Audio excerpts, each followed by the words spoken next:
For O'Connor. Thank you, Deputy Speaker, and I rise today to update the House on some of the activities and forums that were held around my electorate relating to the live export industry during the winter break. And on the 20th of July in my hometown of Katanning, over 1,000 farmers, truckies, small business people gathered at the Katanning Rec Centre in an extraordinary display of solidarity for the industry. I give great credit to the WA Farmers Federation and President Tony York for initiating the meeting, for the State Agriculture Minister, Alana McTiernan, who came to the meeting and some would say faced the music, but I think everybody respected the Minister for turning up, and my colleague, the member for New England, Barnaby Joyce, who accepted an invitation from the WA farmers to come to Western Australia and to talk to our farming community.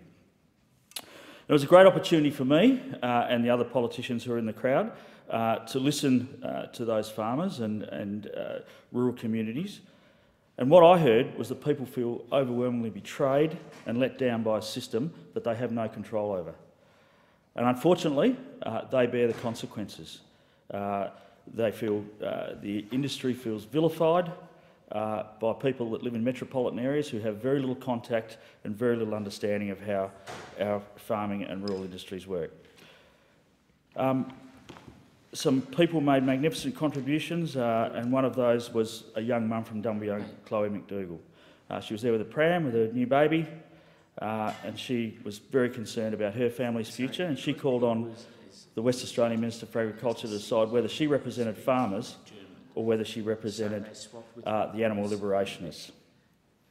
Livestock transporter Ben Poet, third generation. His grandfather carted livestock for my father, his dad carted livestock for me, and Ben's continuing that family business.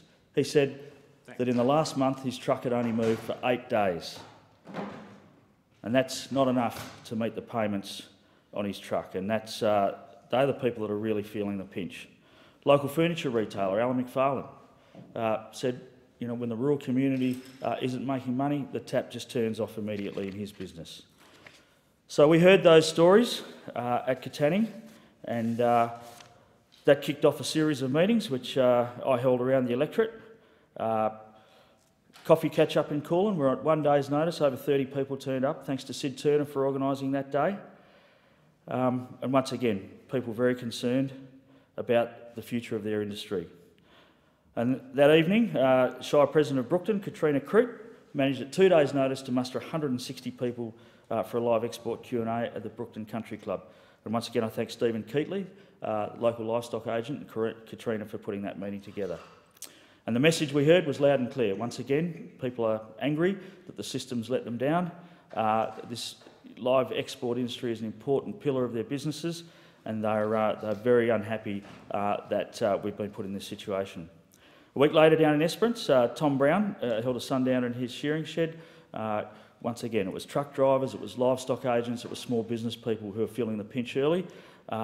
Fortunately, in West Australia, we're very blessed with having a wonderful season this year, so the financial impacts are being hidden because farmers are being allowed to keep sheep on property while they wait for the trade to reinvigorate.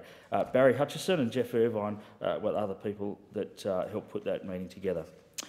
Now, on the 9th of August at Mayanup, we held another meeting, over 100 people once again, and Carolyn Reid, Richard Creek and Sue Mead, who helped put that meeting together. Thank you very much. And at that meeting, we heard from a very interesting lady, Amy Dyer, who was also there with her young child, and she's married a farmer, and she told the meeting that she was an animal liberationist.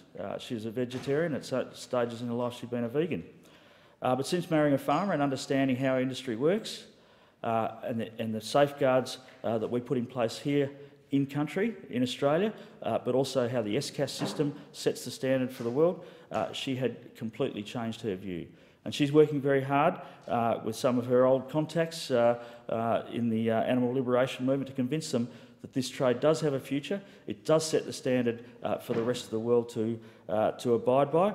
And the practical implication of the suspension of our trade at the moment is that Qatar, our main customer, is importing sheep at the moment, as we speak, out of Sudan, Armenia and South Africa. Thank you, Deputy Speaker.